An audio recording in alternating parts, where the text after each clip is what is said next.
பறக்க முடியாத பறவையா கேள்விப்பட்டிருக்கீங்களா? நியூசிலாந்து நாட்டில் தான் பல பறக்க முடியாத பறவைகள் அதிகமாக வாழ்றதா சொல்றாங்க.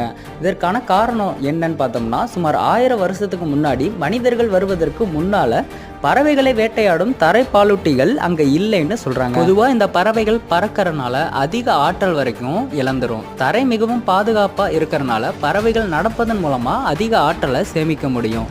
இந்த கிவி பறவையும் பறக்காத தனது மூதாதையரிடமிருந்து உருவானதா இல்லது பறக்கும் திறனை இழந்துடுச்சா அப்படின்ற விவாதம் பார்த்தீங்கன்னா இன்னமும் இருந்துட்டு தான். வேட்டையாடுபவர்கள் சிரிக்கும் ஆந்தை, கழுகு, கோசாக் மற்றும் ஃபால்கான் போன்ற பிற பறவைகள் எந்த பாலூட்டி வேட்டையாடுபவர்களும் அவற்றை மோப்பம் பிடிக்காததால கிவி போன்ற பல பறக்க முடியாத பறவைகள் பாதுகாப்பா காடுகளின் தரையில் தீவனம் செஞ்சு தரையில் வாழ்ந்துட்டு கூடு கட்டி வாழ்ந்துட்டு வருது.